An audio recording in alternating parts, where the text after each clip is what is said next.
السلام عليكم ورحمة الله تعالى وبركاته. كنتمنى تكونوا في احسن الاحوال في تمام الصحة والعافية وانتم كتشاهدوا الفيديو.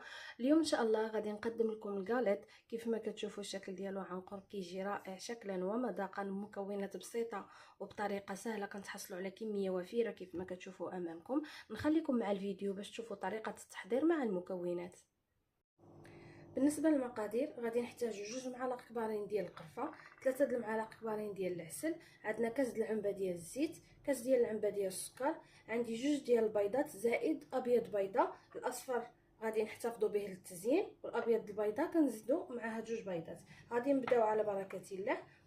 وما نساوش قبيصه ديال الملح البنات.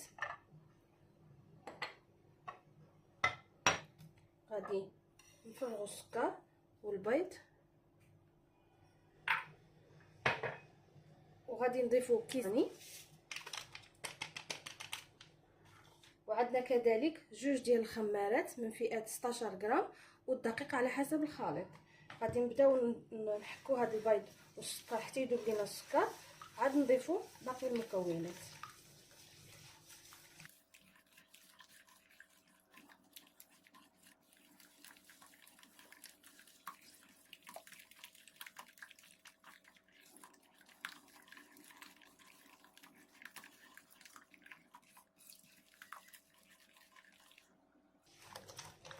غادي نضيفوا الزيت،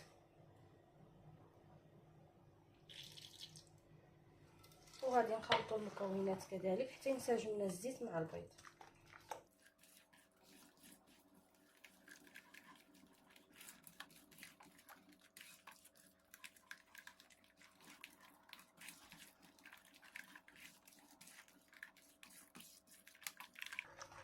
ودابا غادي نضيفوا العسل كيف ما كتشوفوا،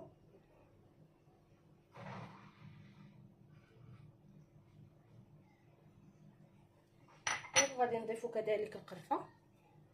اللي كتعجبو القرفه يديرها، اللي ما كتعجبوش ما يديرهاش، ولكن بالنسبه لهذا الكاليط هاد القرفه كتعطيه مذاق رائع كتواتى معه.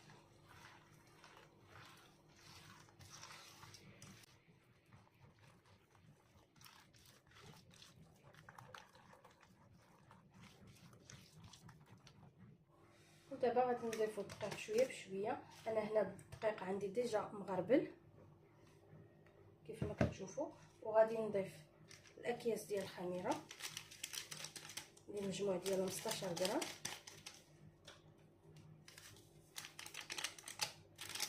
وغادي نبدا نجمع في الخليط ديالي حتى نتحصل على عجينه تكون لينه ونوعا ما كتلتصق في اليد. مخصناش نقصحوا العجينه باش ما يجيناش الكاليط قاصح، خصنا نخليو العجينه تكون ملخوفه شويه.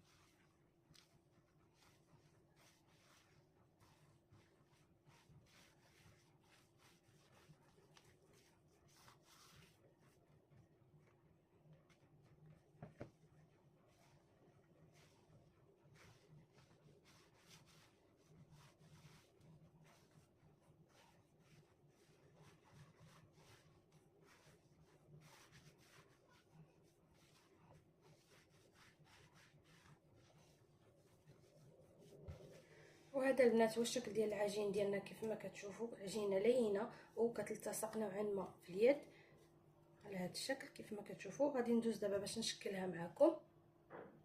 اول حاجه البنات قبل ما نبداو نشكلوا العجين غادي ناخذوا داك الصفار ديال البيضه، غادي نضيفوا عليه معلقه صغيره ديال قهوه سريعه الذوبان، وكذلك ملعقه كبيره ديال الحليب باش نزينوا به الكاليط ديالنا.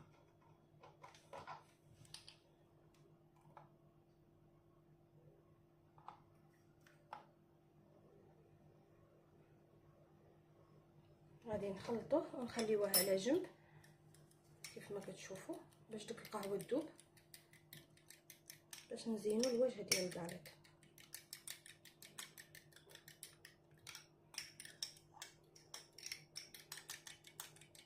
صافي غادي نخليوه على جنب وندوزو نشكلوا الكاليط ديالنا.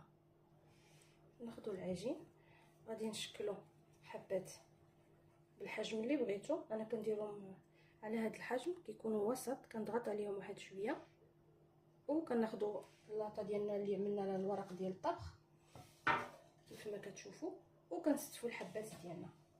كنستفوهم متباعدين لان فيهم الخميره باقي غادي يزيدوا يتنفخوا في الطياب.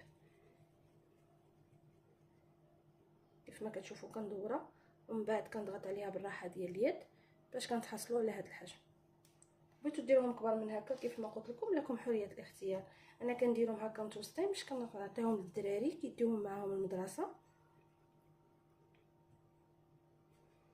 غادي نستمر حتى نكمل الكميه ديال العجين اللي عندي كلها ونرجع معكم. وهنا البنات كيف ما كتشوفوا شكلت الكاليطه ديالي كامل.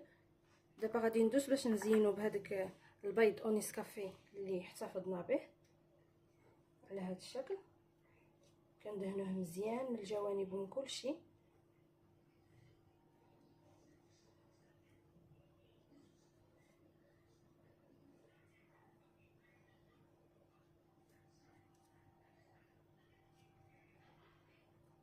على هذا الشكل.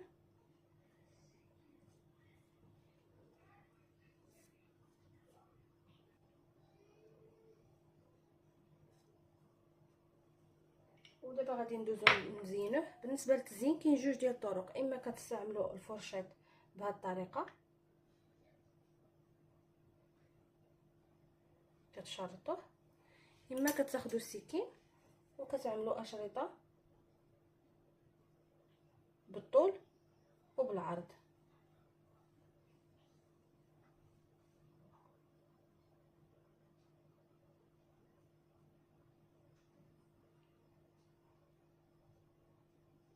بهذه الطريقه. انا غادي نكمل التزيين ديال الحبات كاملين اللي عندي ونرجع معكم. في هذه الاثناء البنات ضروري تكونوا شعلتوا الفران على 180 درجه، كتشعلوا عليه غير من التحت وكتخليوه يسخن باش بيد ما كنكملوا التزيين ديال الحبات كيكون الفران سخان معنا. وهذا الشكل ديال الكاليط ديالي من بعد ما ساليته وزينته. دابا غادي ندخلوا الفران كيف ما قلت لكم اللي كان من قبل مسخن على 180 درجه وشعل عليه غير من التحت. غادي نخليها تطيب من التحت ويتحمر، من بعد عاد كنشعل عليه ونحمرو من الوجه. خليكم معايا باش تشوفوا الشكل النهائي. وهذا البنات كان هو الشكل النهائي ديال الكاليط اللي وجدت معكم اليوم عن قرب. كيف ما كتشوفوا الشكل ديالو كيجي رائع، كيجي لذيذ بزاف شكلا ومذاقا، بمكونات بسيطه. كيف ما كتشوفوا تحصلنا على هذه الكميه اللي امامكم. ممكن تقدموه للوليدات للفطور او للكوتي او تعطيوه لهم يديوه معاهم المدرسه، علاش لا. كميه وفيره. كيف ما كتشوفوا غادي نحل معكم واحد الحبه، تشوفوه كيفاش كيجي من الداخل، كيجي هشيش بزاف.